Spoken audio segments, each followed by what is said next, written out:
Come on.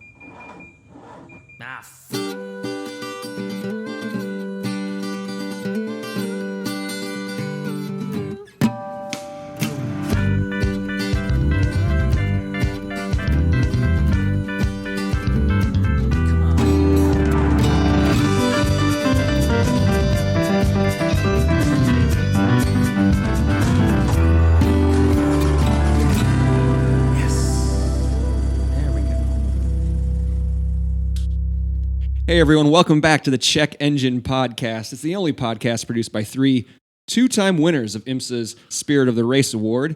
My name's Nick. It's good to be back, joining my two co-hosts, Andrew and Tristan, who did a great job in my absence last week. Andrew, how's that first week of puberty been for you? It's been great. It's been great? It's been great. I've been learning all kinds of stuff about my changing body. Yeah, we got Skyped last week, like real bad. That sounded perfect on the record. And if I had about 90 hours, I could have gone through and pitch changed only where you were speaking, but I wasn't going to do that because it was hilarious. It was hilarious. Again, all thanks to Artisan Love for coming on last week. Sorry, man. Next time we're going to have to use Discord. Hopefully that'll avoid it. Anyways. Fair enough. I think you guys did all right without the intro and outro guy. We did okay on the intro. The intro was good. The outro left a little bit to be desired. And then we just fell off completely. Yeah. Yeah, at that point it was late and people were drinking and it was time to go. You think it was late for you guys? Yeah, that's what I mean. Oh, I know. Jesus. Yeah, and Artisan Love was 7 hours ahead of us? Something of you. Six, yeah, that's right. I was in Eastern time too, on top of everything else. So, yeah, it's good to be back to officially, I have talked to you already off the air, but officially congratulate Tristan on his engagement on the air. That's awesome. Thank you, sir. That's right. So, and good to be back with the new equipment. It was weird. We debuted this stuff, and then we went 2 weeks without it. I know, right? It's good to be. Wait, oh my God. Wait. Hey, there we go. Tristan's engaged. Yeah. That's it. Okay. Wait, the whole sound effect out? Yeah, wait it out. So, Andrew, what's the main topic for tonight's episode? You know, this was something that I think I definitely stole off Twitter from some other context, but I don't remember where I got it from, so I can't even properly cite it. What we're talking about here is we brought two cars, right? Two cars that we would like to own, but for our entire driving lives. So two cars that for whatever reason we will have driven from the day we first stepped into a car with a license to the day we die. One car for that entire span. That's what we're picking. Well, we're bringing two options, and our compadres here are helping us decide. I think so, because I was incapable of narrowing it down to just one, because basically it's like, a dream choice, sort of, but also you have to be so, conscious of what you've actually done with your car up to this point and what you're most likely to do with the car going forward. Right. Conscientious choices are imperative. Definitely. Anyways, we can talk about it more later, but yeah. That's going to be a good thought exercise. I think so. But as always, we like to start off our episodes with little segment we call Pace Laps. Any quick news and notes that we found? Does anybody have one? I actually have a lot, and we haven't done this segment in a while. We have Dateline Nissan updates. Okay. First, Nissan was officially charged with fraud by the U.S. government. And so, totally new development here. The SEC has charged them. They fined them $15 million for covering up how much Gosen was paid. So the SEC has done their own investigation, blah, blah, blah. Damn. The total fine was $16 million, 15 to Nissan, an additional $1 million specifically to Carlos Gosen, who agreed to pay the $1 million fine with the stipulation that him paying the fine is not an admission of guilt in any court internationally. So even though this is the fine for the same crimes that he's on trial for in Japan or will be on trial for in Japan, him paying this fine is not an admission of guilt.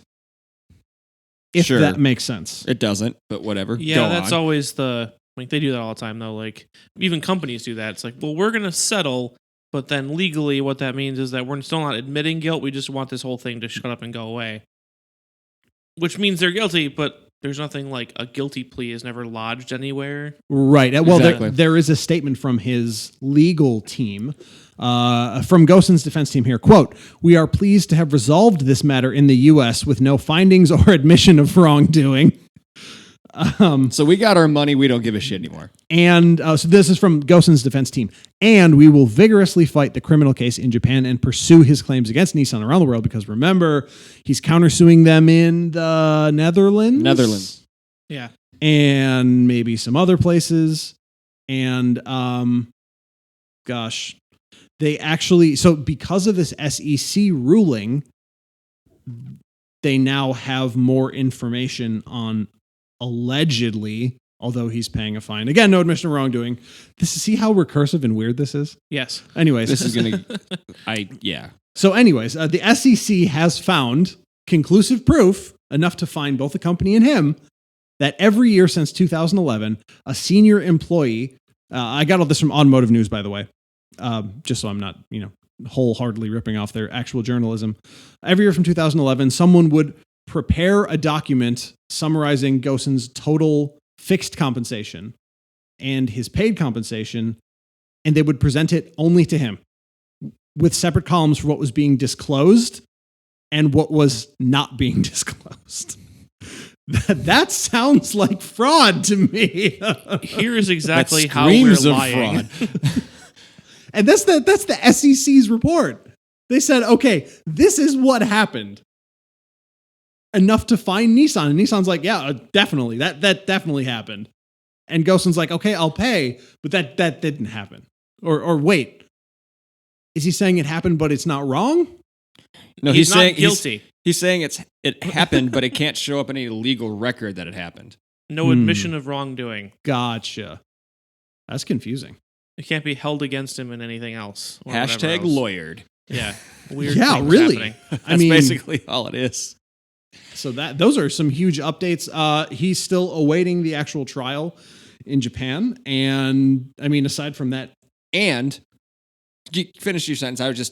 I wanted to no, saying just aside point from at that, you to say I got something to add. aside from that huge, I guess, break, but not really because he didn't do anything wrong. That's where we are. And I don't know if we talked about this on air or not, but I remember seeing the article. I think I posted it up on our Facebook page. Nissan CEO, Mr. Saikawa, is stepping down. Yes. Yep. He just said, nope, I'm out. Like, this is Not too dealing much with for this me. anymore. Well, No. watching this. watching that, I wonder if that's what really happened. And of course, we love to do conspiracy theories about this here. So I wonder if he is stepping down or stepping down in quotes, simply because he was the guy on Nissan's side to take all of the fallout from everything that happened after. I mean, he, or at least he figureheaded the takedown of Carlos Ghosn. Yes, he did. So everything that happened after that was going to fall on him almost no matter what. And what happened what happened to Nissan after that has been nothing but terrible. Yeah. Their Just- sales have cratered. Just shoulder deep in shit. Yeah. So he was always going to be, and again, was he the fall guy? Was this kind of just the way it was going to go the whole time? We don't know. But yeah, that's kind of where is it a real step down, or is it now it's time for him to fall upon the sword, which he Knew was going to happen anyway. I feel like he's obviously a smart guy. He knew that was going to come to this eventually, I feel. Yeah, I think so. I don't know if golden parachutes exist in Japan, but I assume something like it does. Yeah, I assume he's got something to hold him over for a while. I don't think otherwise he wouldn't, at least to the media, say that he's stepping down. Yeah, he would have been forcibly removed. Yeah. Yeah. So And I actually would encourage everyone to go read the Automotive News report on the SEC's findings because while we covered just one section of it, there's actually a lot more hidden retirement accounts and all this stuff that the SEC, they did this investigation and they found enough legal wrongdoing to essentially take Nissan to court, but they settled outside of court, basically is what happened here. So the SEC has now published all these findings and it's basically like, oh yeah, he did that shit. He That's what I was going to say in court. They were going to show up, Yeah, raise I your did right that hand. shit. Yeah, he did that shit. Oh yeah, Your Honor, he did that shit.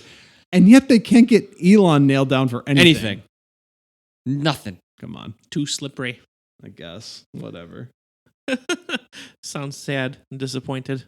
Whatever. Whatever. What else we got? Nick, you and I took a little vacation. Yes. I need to hear about this still. There's not really much to talk about.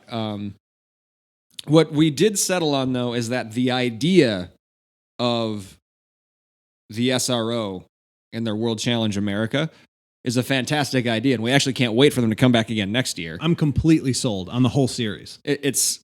We just got terribly unlucky with the weather. That's all it was. It was basically raining the time I got out of bed. I met him at the park and ride. We got to the track, rained the whole time, got our tickets, and then it rained bad enough where it was soaking us from the ground up. Yeah, that was Like umbrellas didn't work anymore because from our feet, we were walking through ankle deep lakes. Like it was almost Watkins Glen-ish for a short period of time. Yeah. Well, so the track action we saw that day, we saw a lap and a half of the BMW, not BMW spec series. That is the touring car series. Touring car, yeah. The touring car class. Right. Then we saw, oh gosh, what was the next one? The next race, they sat him out on the track for a half hour at least. That was the GT4. GT4, yeah. And then the person in second place pushed the leader off the track in turn one. They then sent the safety car out, ran 6 laps under the safety car, and said, fuck this. Red flag. We're done. No, not red. Checker. Oh. No, they didn't postpone ended it. the They race. just ended it. They said, wherever you started, you finished. That's funny. Very weird. And then That's when we were like, okay. and then we said, we're going to give this maybe another hour because it's also, football Sunday. So we still, at this point, we got up there pretty early in the morning, so we still had time to make it back for at least the end of the first half of the early games. Yes. So we're like, we're going to give it another hour or so, and if it doesn't look like anything's going to clear up.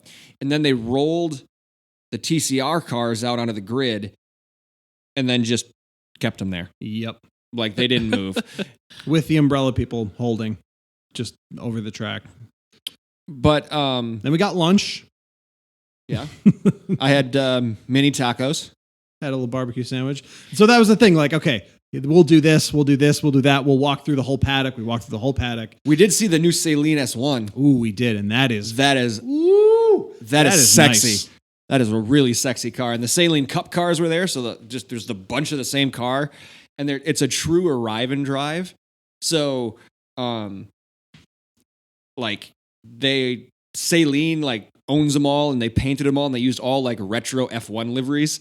So there was the what is it? The Rothmans Williams with the blue and the tan and the maroon, the and then martini. They had the martini car. They had the Marlboro red and white from the Senna, McLaren, Hondas. Yep. Golf. The Gulf Oil. Yeah. So they did all these retro liveries on the Saleen Cup cars, and we just saw them under the tarp, but we didn't see them on track, unfortunately.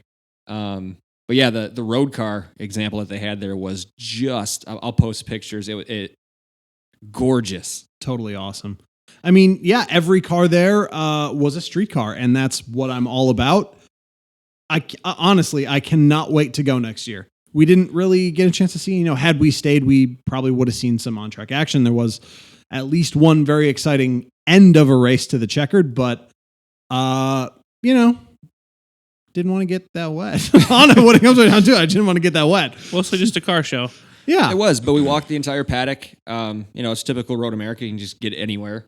But yeah, it was all GT3, GT4 touring cars.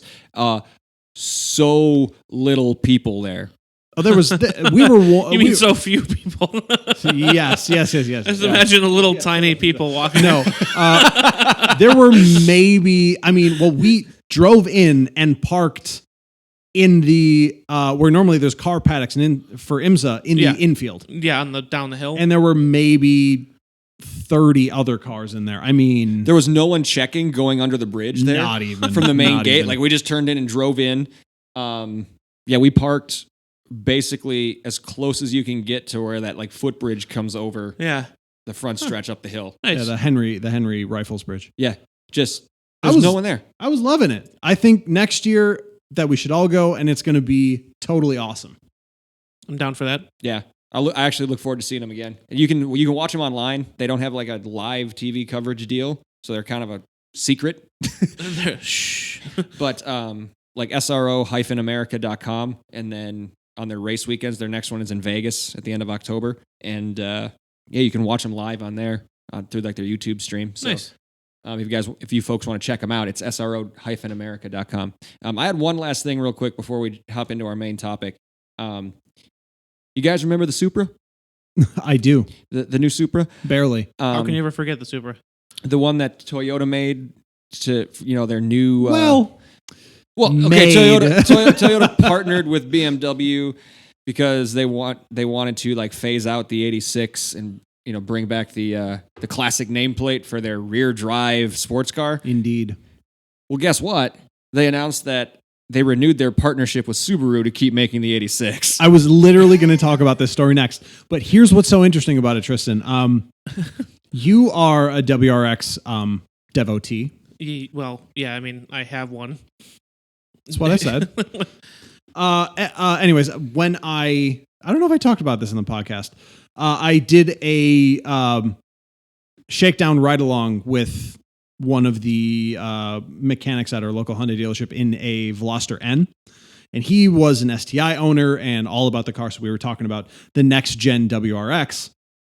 And his thought, and I guess the rumor going around, is that the 2020 WRX will probably be a partial hybrid, and it will probably also use the engine from the Ascent, which is the 2.3 liter, I want to say. Hold on, I actually have it here. Yeah, I think that's right. I'm just surprised. So that's, I guess, for some reason, I couldn't tell you why. A 2.4 liter flat four for the Ascent, and is in the Ascent currently, is rumored to be the next engine for the WRX. However, it is also now rumored to be the engine in the new BRZ / GT86. 86, Yeah. which Toyota says they will make better than the Supra. So why did you make the Supra? Why do we even go there? Why did you pay BMW to buy those Z4s? I don't understand anything Toyota is doing. I don't get any of it. At least in their performance division. I mean, there's no logic to it, especially if they're going to keep the BRZ in roughly the same form factor, which is just slightly smaller than the Supra. Yeah, it's a like 80% Supra. Yeah. Yeah. It's weird. I don't get it. Although, kind of reverse engineering it, if this is going to be the engine that Subaru will use in their next generation BRZ, it's probably a safe bet to be the WRX engine. Yeah, but significantly different, like non-turbocharged and everything else. Right. It's interesting because that's what like the BRZ and the WRX now, same motor, one's turboed, one's not. Right. And they put a lot of effort into working up that new 2-liter. Mm-hmm. So I'm surprised, especially if you're going to get a partial hybrid assist out of it, that they'd want to go with a heavier motor. They may keep the 2-liter for the STI, though. They may then, kind of flip reverse of what they're doing now, have the heavier engine in the quote-unquote slower car, Yeah. keep the engine that they have now in the STI, probably power bump that. Actually, what I wouldn't be surprised to see is if you get it from both ends to the middle in WRX. So basically, the 2-liter would probably, in the STI, would probably get the hybrid boost first. The 2.3-liter would probably come up from the Ascent with a boost in power, and that engine's going to actually run, with a turbo at a lower tuning. And Right. I would imagine that kind of meets in the middle in that WRX STI area. then you're going to have that weird, you're going to have yet another generation of that weird, if you put money into a WRX, it's going to be better than an STI situation. Right. Which is going to be weird. But I mean, they're comfortable living in that world now. Yeah, You know, yeah. It's kind of. I thought it was temporary because they were like working on this new generation and they were going to even everything out later. But I guess we'll see what comes around the corner. This is pure speculation. Yeah. However, now that, I mean, we have firm plans from Toyota in one direction and a strong implication, at least as a partial result of that, on what Subaru will do with their BRZ. And that gives us, again, like another point towards what may happen with the next gen WRX, which is obviously the card that Subaru plays closest to the chest. Yeah, they don't ever tell anything about it until it's like, oh, there it is. Right. Yeah. Anyways, I'm super excited for that car, so that's why all the deep dive on that right there.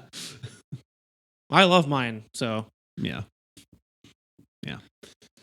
To be seen, between the two of them, gun to my head, 86 or Supra, I would take the 86. Right now? Right now. Really? Yeah. Are you sure? Yeah. I don't know that I would say the same. I would not. No. The current 86 is wild underpowered and made to be, fun on purpose by putting skinny tires on it. And, it seems very artificial. If they're going to make the next one better than the current Supra, then I would do that. But I'm not all that enthused by how well the Supra performs.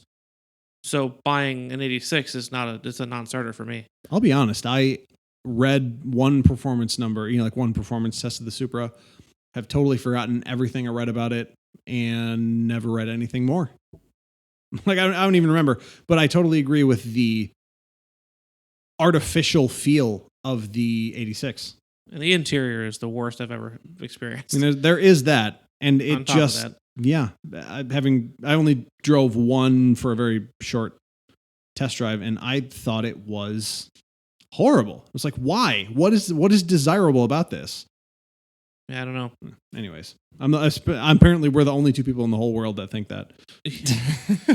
I immediately was turned off to that car the first time I saw it in the auto show, and I got into the passenger seat, and in the act of getting into the passenger seat, rested my hand on the dashboard, and it went ding, gunk, and like depressed, and then popped back up again. And I was like, "Oh, that's cheap."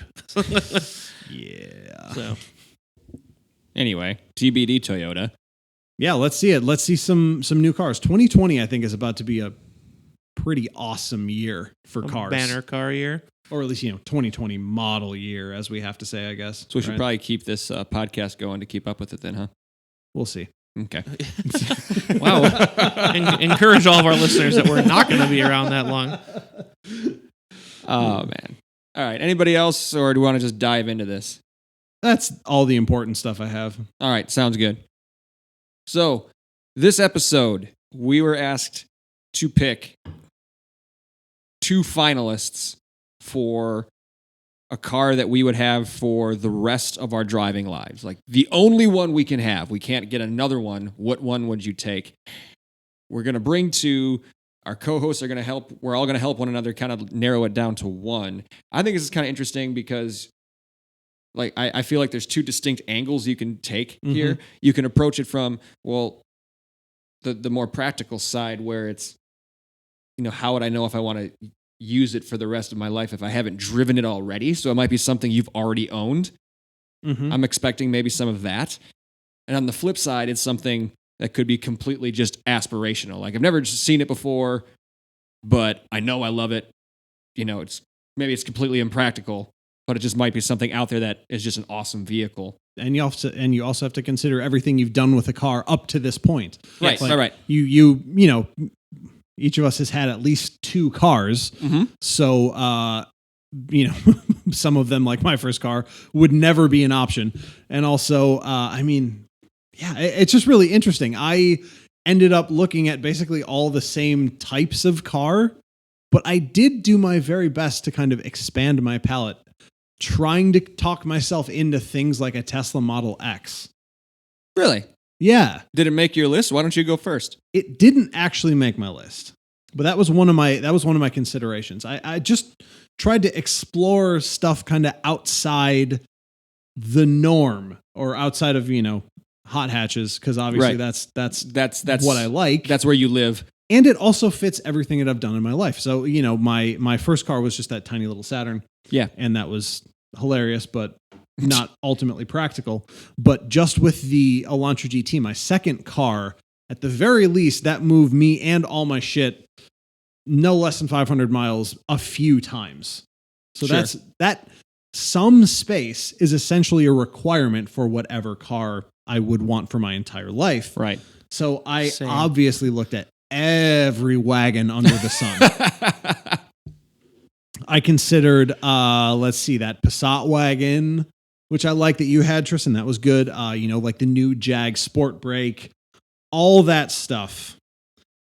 But the first car, and I had to reach into kind of an exotic bag for this one, simply because this is a car that I love and a car that I've always desired, but it's not a car that they ever released in the United States. Neither of mine are, so go ahead. Ooh, that's cool. Yep. So what I picked is, for my first car, Mitsubishi Lancer Evo 10 John Easton edition. John Easton edition. Brazil only release. Holy shit. Super. Okay, so Andrew Tully from downtown. from for the Evo 10, because everybody hates America, we got a few of like the final edition ones, but the American final edition was a 5-speed manual. Everybody else, 5-speed manual, 291 horsepower in America. The final edition everywhere else was more than 300 horsepower, and most of them came with Mitsubishi's double clutch gearbox. So the John Easton edition is 330 horsepower and a 6-speed double clutch gearbox. Otherwise, a standard Lancer Evo. This one didn't have the Boy Racer amps and subs in it either, so it had like a usable trunk. And other than that, the only difference is it has a classic bit of lipstick around the nose, just on the inside of it. Yep. I'm looking at it right now. I think this car is one of the coolest things I've ever seen in my whole life. It's an Evo, more practical, and just a tiny bit cooler. I feel like this would adequately suit my needs for the rest of my life, foreseeably. It's a compact car, but room in the back. It's a sedan. I did want the hatch, but I couldn't resist the appeal of a car like that with that all-wheel drive system, that power, and a double clutch gearbox from a company that at the time still knew about rallying and about racing and about performance. From just hearing about it right now, it seems like a decent pick. But I've got to hear your second option first before I can make a decision. Fair. I have no argument against it. I've never been like super high on the Evo. Like I've always just kind of naturally leaned towards Subaru Because it won, yeah. in this, yeah, exactly, because it won out. Survival of the fittest, right? Fair enough. But yeah, the lipstick looks pretty good. Yeah. I'm not gonna lie to you, that looks pretty dope. I mean, I honestly did my best to not just pick another hot hatch. I mean, I considered, all of the other hot hatches I've ever driven or been around and liked. Like I said, every other wagon, a whole host of sedans. I even tried to talk myself into something like a pickup truck, because I really like the original generation Raptor. I think that's a cool truck. But in the end, the other option just ended up being the i30N. Oh, come on. I love the Veloster N. And the i30N is just that more practical. The 4 doors, the true hatch, you know what I mean? Like not the shooting brake style. I love that car. And that's like the best version of it, right? Because it's got the true hatchback and everything else. Not, they're releasing like special track editions now. None of that. Just the regular 250 horsepower i30N. Just that. So you've considered like everything you've done up to this point in your life. Up to this point, yep. Is there anything that you plan on starting to do beyond this point that you would have to accommodate for? Like, is there going to be kiddos in the future, or like? Yeah, They're the size of hams. Put them in the back seat. See they're not going to stay that way. then but after they're too big, they drive themselves. But both of these cars have back seats. They're not, they're not Fiestas. They're reasonable back seats. Especially the Evo, it has actual both sets of back doors. It Walk does. in. Well, and so does the i30. That's the other thing. Yeah. It has a full set That's of right. doors. It's not the Veloster, it's the i30. Yep. Yeah. And the i30 does have a full hatch. It's basically, it is for all intents and purposes just a GTI or in between that GTI Golf R type thing. Yeah, it's a 4-door GTI. But they're both in Europe normal family. In Europe, they're called family cars. Here, they're called compacts because America. Yeah. And because a full size is because literally family twice as cars long. are considered crew cab pickup trucks. Sad but true. I honestly, I did everything I could to not pick two hot hatchbacks because I wanted to try something different. And it just didn't happen. I love the pause. I had to hiccup. I was just going to say pause for effect, but you ruined it. Yeah. No, Always the truth. like I said, I did genuinely. The Model X was a car that I really tried to force into the situation because I thought that it would be a funny choice. We also knew that you'd be lying if you said you chose that, so Yeah. But I would have leaned into the lie. you can't give old Muskie your money. I don't think I ever see you doing that. Old Muskie. Please don't call it old Muskie.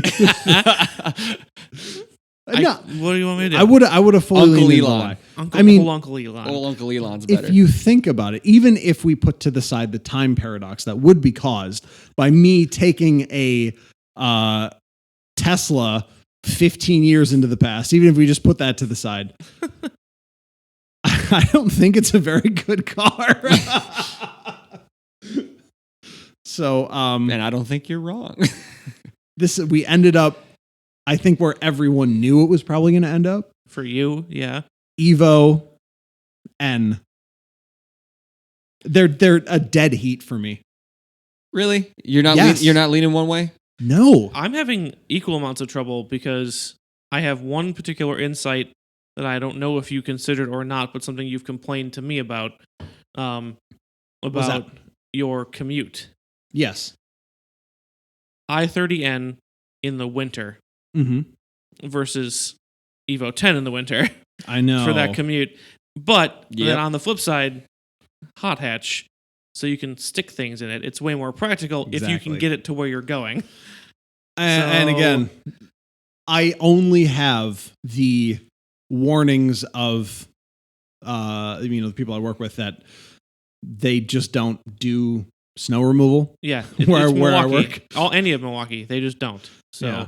However, there are people there with cars both smaller and lower than my current car.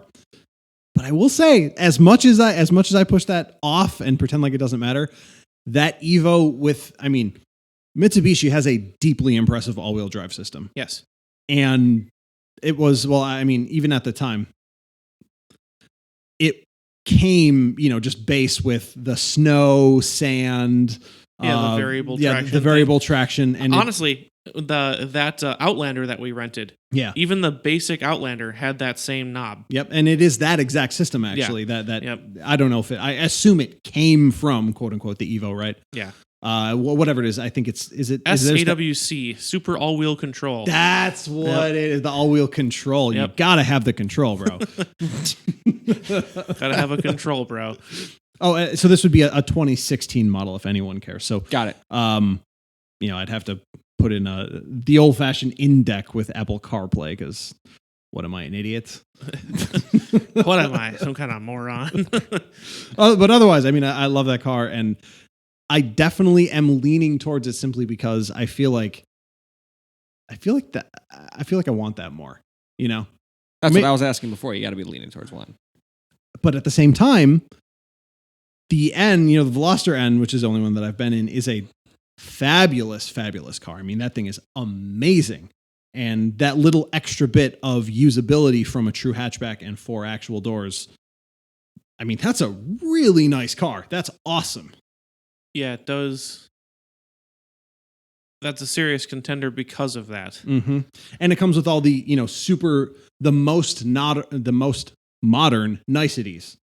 So you get all of the technology packed into it, and adaptable suspension and all that good stuff that is now standard in performance cars that at the time was just outside the reach of even cars like the Evo, which you could get for $40,000, but didn't have that next level of supercar comforts that are now coming down into the normal people price range. Yeah. The normal people range. Well, I mean, that's what it is. The range for normies. Yeah. So, Tristan and I need to decide this now, or is it really does anyone have any other points of persuasion? Because there is another one that could actually clinch it, I think.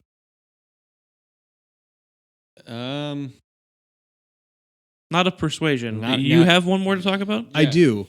The double clutch gearbox.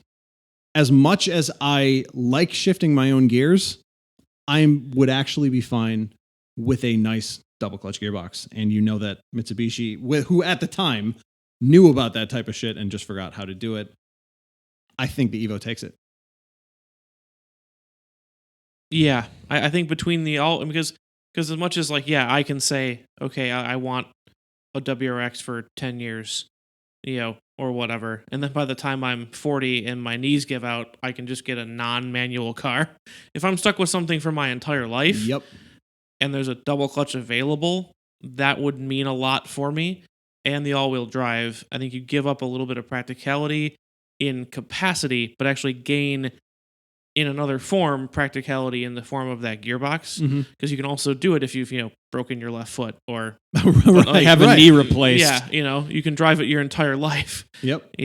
So I think that for me that would make the Evo take it. And there have been several drives in my past that would have been so much easier when in a car with all-wheel drive. Yes. I've had some very tense moments that would have been much more relaxed. Yeah. So I think, and that's always been my argument for all-wheel drive. No one needs it. Until you do. Almost nobody really needs it, except for very certain circumstances that you can avoid, but your life would be easier if you didn't have to avoid them. Yeah. Like, I could have called in and been like, hey, I got to take personal time. I can't get to work today. I can always get to work. True. I mean, that's never a problem, even because I go to work so early, mainly. Because even if there's 7 inches of snow, there I am, little snowplow out there moving all the snow with my WRX because it's fluffy and I'm not going to hit anything.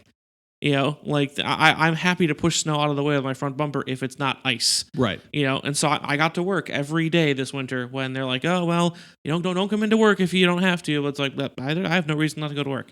I can definitely always get to work. I don't know if that's a plus. It depends on how much for the extra you days off. I don't get salaried, Nick. I don't get paid if I don't go to work. Did you hear that? He just gave you that. I remember that. Yeah. Yeah. So I need to do that. So and I will say, get to work. There was one day. I don't remember what I was doing. Something stupid like going to the dentist, and it was snowing. And between here and my dentist, which was 25 minutes away at the time, I saw only WRXs. Here we're all playing. Legitimately, of every generation and every body style. It was the only other car I saw from here to there. And I was like, what is happening? We're all out having fun. So I think between the all-wheel drive and the double clutch gearbox, despite your change in cargo room and accessibility, I would vote for the Evo. I agree. Yeah, I was going to go that way too. I think it's unanimous. Awesome. You're going to be driving an Evo for the rest of your life. Oh, I wish. What a sentence. I wish. Yeah, how about that? Can I get one of those up here? What? I mean, can you buy one and import it? Like, what's the? I actually have no idea. They did sell that car here, but not that the double clutch one. Exactly. Well, I mean, they did sell that, but then not with that engine tuning. And does that make a difference? And blah blah. Or the lipstick. Yeah, with the U.S. import laws, that could be the difference. They never painted this red. No. Oh, no, sir. No, sir. Who's next? Who wants to go? Tristan, you want to getting go? Their life changed next? I can go.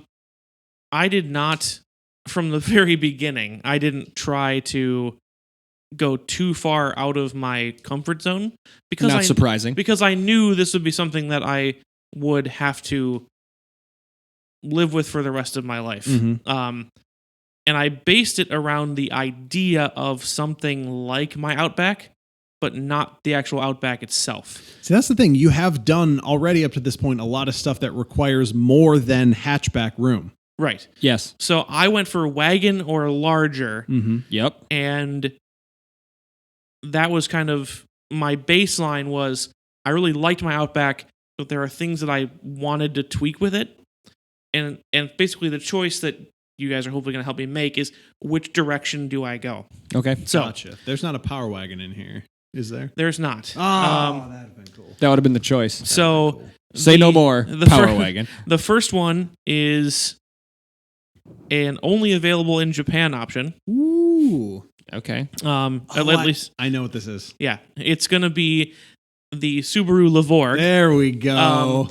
Which they don't have a true STI wagon, but they do have the STI tuned version, which includes a revised suspension and a little bit more power. Kind of like there was the STI Forester here for like 1 year. Yes. I considered that one, but it has a Old. weird cult following. But it's old and it's rough and it's not great. Actually, did anybody bring a car that's from like the 90s? I didn't. I did not. I didn't even look at cars before like 2010. I have one that started production. My next one started production before then. Okay, I was just curious. So that was my super comfort choice because it's a ton of room. It's got a wagon. It is only on the WRX frame, so it's not gigantic, but you've got serious room, roof rack space, all that kind of stuff. The only downside to both of these cars is both this one and the next one have wildly uninspiring transmissions. Okay. Really? I guess I thought the Levorg would be manual. CVT only. Now, bear in mind, what I will tell you next has a 4-speed auto. Ooh. So Four-speed auto. So, which is worse. We'll get there. So, but yeah, the Levorg available in Japan and has that STI trim level. It would be specifically that one. And that's kind of my no-brainer. That would have been what I would have purchased this time instead of my WRX probably if it had been available. Because in my mind, unless you're really going to be track flogging it, the CVT set to Sport Sharp is good for spirited driving. And from a drivability standpoint, now, did that come with a little? It does. Yeah, it comes with paddles, and it comes with, like the DSG and Volkswagen vehicles, you can program how aggressive it is in mimicking those ratios. And honestly, that was I was impressed when I drove my Outback hard that when you're in control of the ratios on the CVT, the changes are fast. You know. And it was like that in my dad's RAV4 too. Like when you put it in sport, it actually did a thing. Yeah. So it is a notable improvement. You can either manually do it yourself, or you can use the Sport Sharp programming and kind of go from there. So it wasn't going to be dismal. It was going to be only slightly disappointing in the transmission and wildly entertaining in every other way. From the reviews that I've read, it behaves very much like its WRX sibling. Like it's tossable. The all-wheel drive system is great, and all around, I thought a good choice. And not for nothing, it looks great too. It does. I think totally It does. Something that doesn't look as great, but does He's just fit. been down talking this entire second choice. But worst transmission, doesn't look as great. But potentially has that. What have you done? What could you ever do with it? Cachet, where it's not just a, here's a station wagon, done. All-wheel drive station wagon, great. That's a very obvious choice, but doesn't leave open any room for like move your motorcycle somewhere or put a trailer on it or whatever. Well, couldn't you trailer hitch that? The tow weight is very small. Oh, yeah. However, this next vehicle has a optional, depending on how equipped, up to 2,500 kilogram towing capacity, which is over 5,000 pounds for those of you who use U.S. measurements. Who use Roman Catholic? Yep. Usually on the Most Julian of our listeners, calendar. I think. Yeah. So just over 5,000 pounds. It is the non-Holden Special Vehicles version of the Holden Ute. Whoa. Okay. Now, there again, much like I specified the STI trim level, there is a very specific version, the Crewman Cross 8. That's so Australian. It is. It is.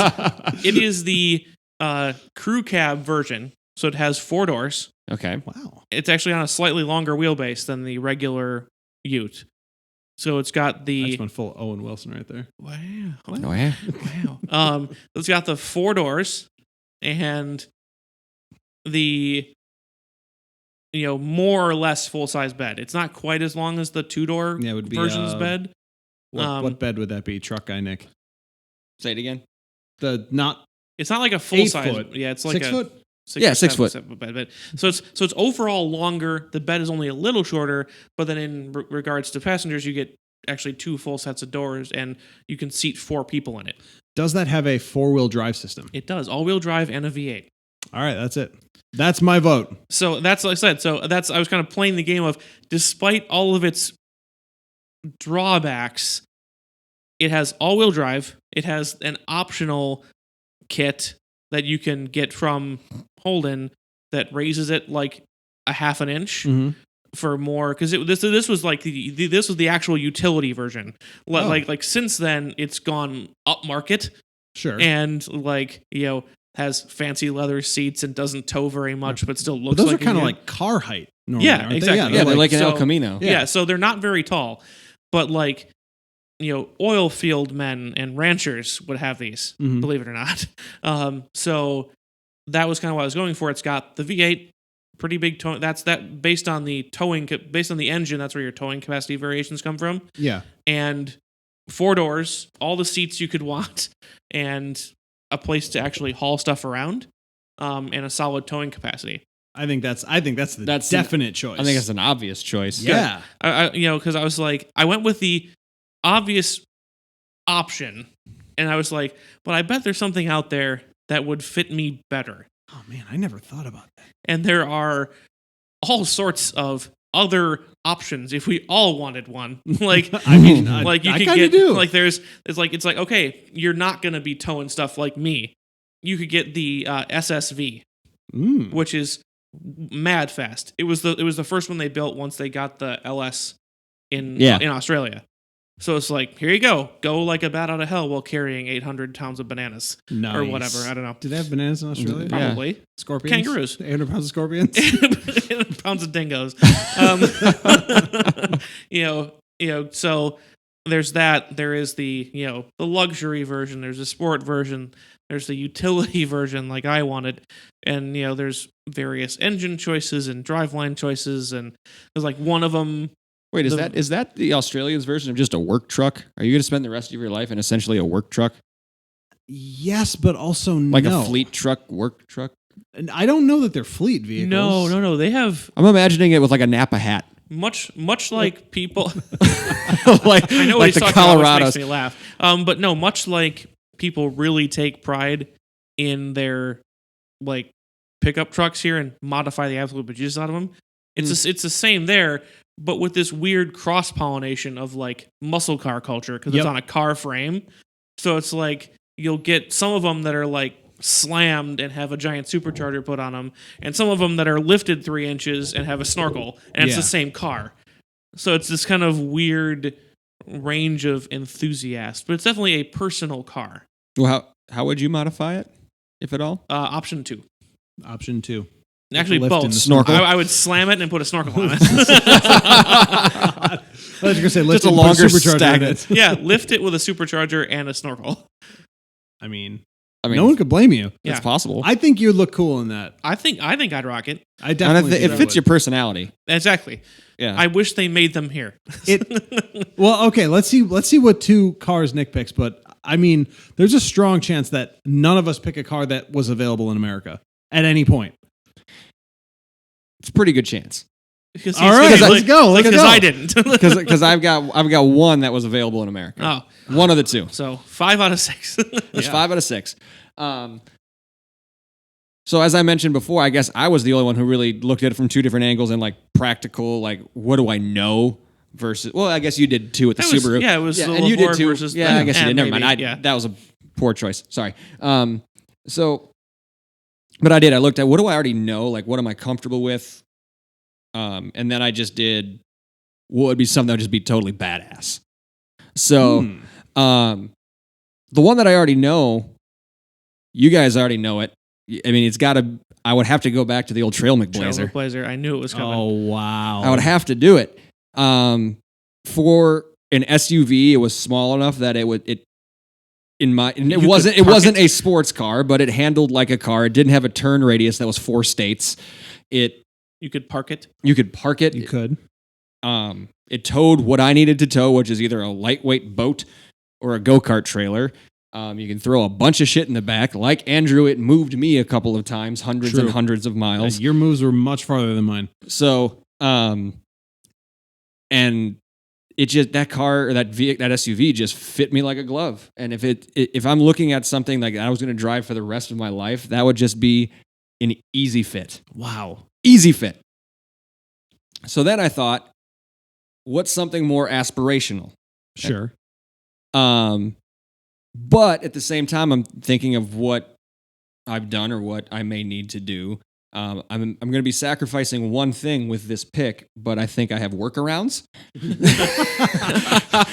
Okay. So it's still going to need to have a back seat, have some storage. No, I'm not going to pick a C7 Corvette. Okay. Have you heard about the C8s? The It what? has 2 trunks. Have you heard about? Yeah, it does. The what now? The C8 Corvette, Trunk. the Ocho, as they're calling it.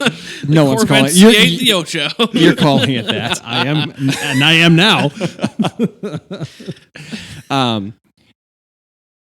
What are you doing?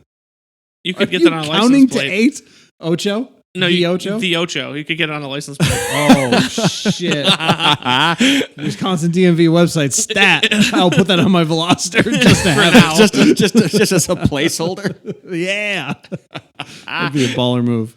Anyways,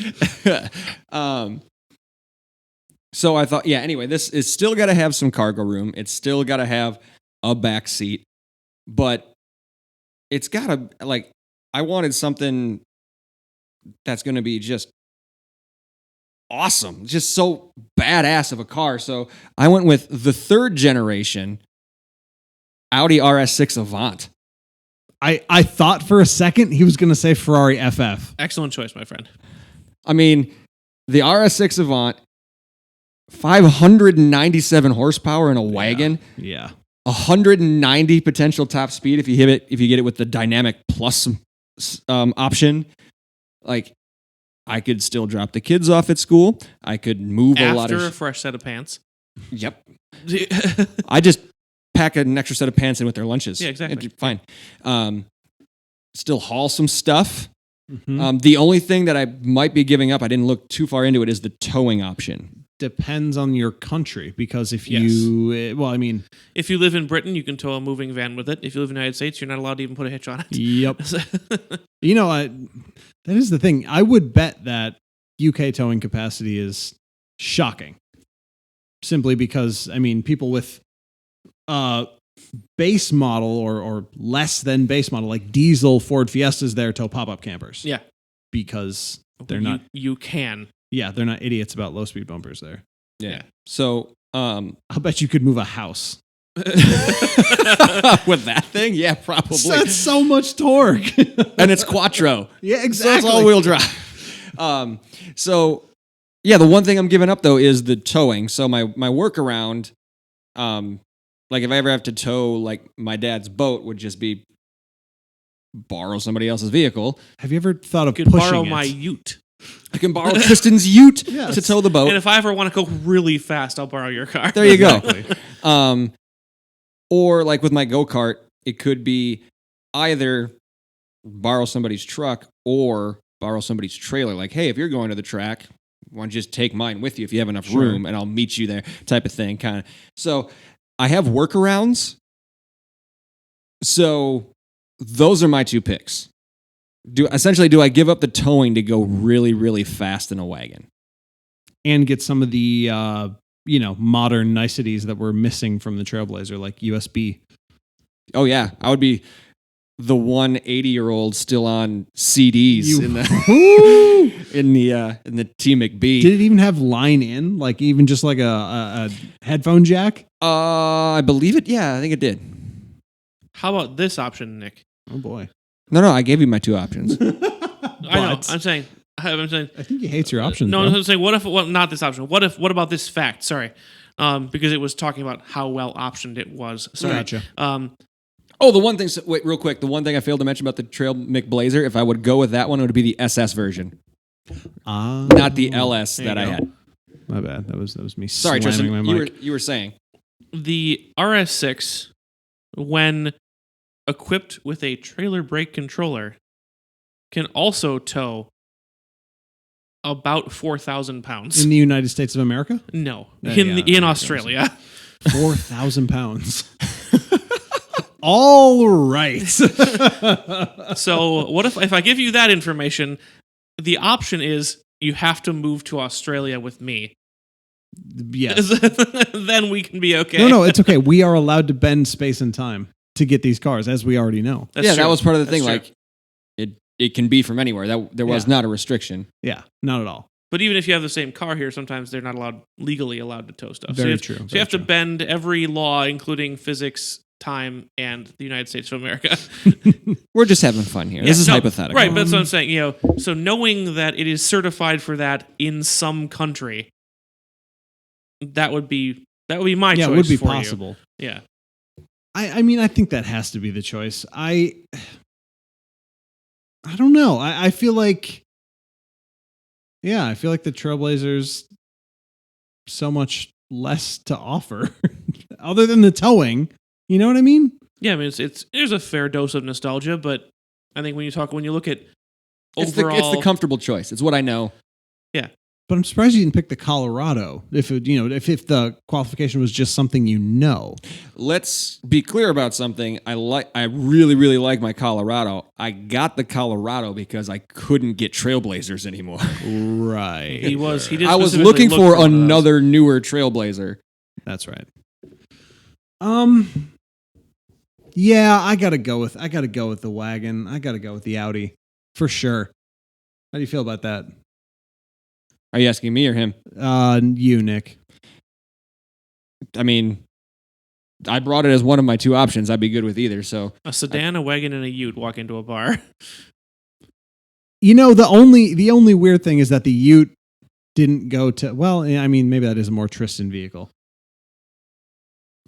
The shrug. I thought it was. what, the Ute? Yeah, It's totally a Tristan I'm vehicle. disappointed I didn't think of that, honestly, because I was trying to find other things, and that really does kind of appeal to me. Because that's the only reason I probably don't already have a pickup truck is it's not a car, yeah, and which doesn't a ute is. right. I would have done the HSV version. Right, but that towing capacity isn't as high, and I do plan on needing that someday. So We get no good cars no. here. Discussing this, I have problems. A lot of problems because every car that I mean, there are cars that I like here, but every car I love and am super interested in was never available here. Well, yeah, because we're Americans. We can't have nice things. Am I the only one who's annoyed? No, but that sound was awesome. No, we're annoyed. We're also we're kind of numb to it because we're used to it now. But this brought it afresh to my eyes. Reopened the wound. It's back up to the surface. Yeah. Especially looking just at Evo 10 models. Every other country had better ones. Yep. I think we're the only country that got as a final edition of the Evo 10 with a 5-speed manual only. That's so dumb. Whatever. Agreed. Here's an idea. Anybody out there?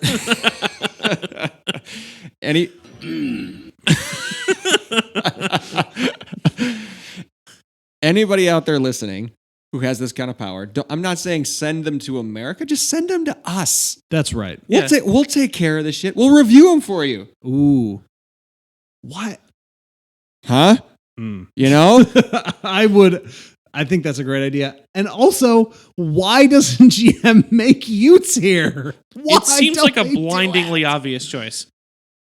all this, anything that would work in Australia would work here. We know this. They already make them on the same chassis that they already sell here. Yeah, it was going to be sold here, and then they didn't. What research are they looking at? at? The Pontiac G8 Sport Truck.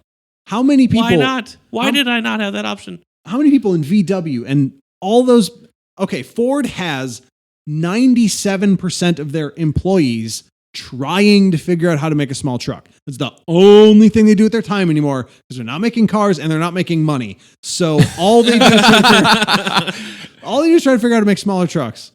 GM could just be like, burp, just plop that right down in the market. Yeah. What are they thinking? Well, they can't do it now because all their employees are on strike. I mean, here, those are made not here. Yeah, that's Bring a them very in. good point. Put them on a boat. Put them on a boat. Well, we just solved GM's problems. We've done Again. that several times. Again. Did we solved Cadillac before? We solved their small trucks. Yeah. Believe it or not, folks, we're not on retainer from by GM. I don't know how. But I know. At this point, it's because they don't listen. But Yeah. they should. They totally should. But yeah, it's just don't send them to America. Send them to Check Engine Podcast. That's right. We will use our power and our leverage to convince the federal government to legalize your weird car. The powers that be. That's right. Or in the case of the I-30, we will resolve your trade labor disputes. Because that's what it is with that car. I mean, how hard could it be? Exactly. How hard could that classic line? How hard could it possibly be? And the three of us, we take care of our stuff. Definitely. Yeah. Yeah, we're outliers in American culture. Exactly. I mean, I'm very happy. I'm pleased that I walked away with a Ute out Well, of I mean, this. were you guys going to be really upset with either choice? That Hell no. Yeah. I was just hoping you guys didn't look at me and go, "What are you thinking? None of those. Those are terrible." I didn't have that worry at all. I didn't think of it that way. It was more like, yeah, I wouldn't pick it, but Tristan would. those are both Tristan style cars. Those are Tristan cars. Those are Tristan cars. Yeah, It's not for you. You picked well, Tristan. You did. That's for sure. you know yourself. I do. Blindingly obvious when you're me. That went smoother than I thought it was gonna. Yeah, it was easy. I thought there was gonna be a little more debate. Yeah, I thought you and I would fight about his or something. Like, no, clearly he needs this. I tried to make, like I said, I did try to make mine more difficult, if for no other reason than just to do it. But nah. I went with cars I actually would want. I ain't got the energy for that. Yeah. Well, I mean, I guess with that we can wrap up, right? Unless Definitely. you guys got anything else to add. I'm good. Yeah, you got a couple of long episodes there in a row. We'll give you a short one for this week. So if you haven't caught on already, we're not professionals, but you stuck in there and you listened to this whole episode anyway. You made it right to the end. I always was waiting for him to say something like crazy offensive, like, you stupid idiot. You listened the whole time. We're not professionals, and you stay with us, you morons. Think of how much time you just Why wasted. are you still here? If you're still listening, why? One day. No, you waited out this whole episode with us, so we appreciate that. But we don't want you just to listen. We want to hear you. We want to hear from you as well. We want you to talk with us, not just listen to us. So you can start that by going to checkenginepodcast.com. There we have an email. It is inbox at checkenginepodcast.com. Sorry, I'm just laughing. Tristan cut out us completely getting our Twitter handles wrong last week. I did, and I left in the website. I was like, I can't leave any more in. So I just sound like morons. Yeah. We are on Twitter at Check Engine Pod, And we're on Instagram at Something. It's at Check Engine Pod. I know. I know after my embarrassment last week that it is in fact not any of the things I said last week, and it's Check Engine Pod.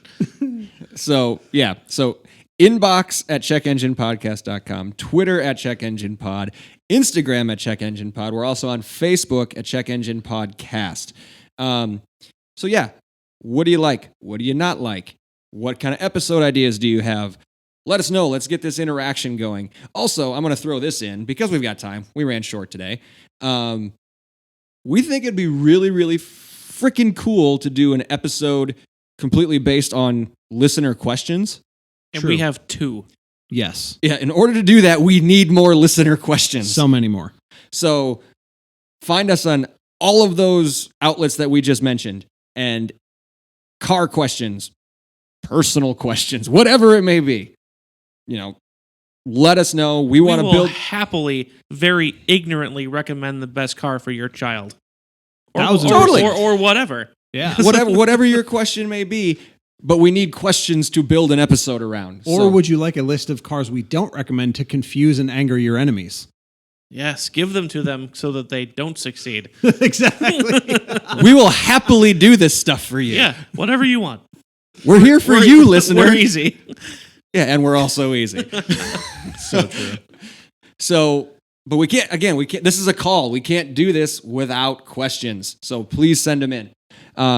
If you really, really dig what we're doing here, we do have support pages. We have a support button, anchor.fm/check engine podcast. There's a button right there that clicks support if you want to give us a little cash. Or you can go to patreon.com/check engine podcast and do the same thing. If you don't, that's cool. We get it. But you can give us a review. We like good reviews. We need good reviews. Hopefully you think highly enough of us to give us a good review. Or at the very least, just hit that subscribe button. It's free. It takes 2 seconds, and all that's going to happen is you'll get a little notification when we release something new. That's it. Doesn't mean you have to listen to it. You'll just know that it's there. You'll have something else to ignore on your phone. That's right. Aw. Sad. So, who are we thanking tonight before we get out of here? We haven't done that in a while. I would like to thank... Oh, man, I thought I had one, but then I didn't. It'll come back to you. Okay. I'd like to thank my entire family and support structure for allowing me to disappear for like 2.5 hours to record last week's episode in the midst of a family vacation. They were very tolerant of me. So thank you for allowing me to pursue this passion of mine and understanding that sometimes it means I have to leave from vacations. Very good. That was a very important family vacation too. was. That they let you. It was. Luckily, I didn't step out in the middle of that. Oh, wait. That would have been hilarious. That would have been funny. And also, I have to record something. Goodbye. So listen, close the box. I'll be right back. I just remembered. I'm sorry. Hold that thought. Oh, I would be dead now. Nick? Well, I just want to thank Artisan Loaf for subbing in and keeping these two numbnuts on the rails for an episode. He did. He did, actually. He did a lot of work in that episode. I don't know if he knows it. Like, it wasn't just like he was a guest that you guys were asking questions of.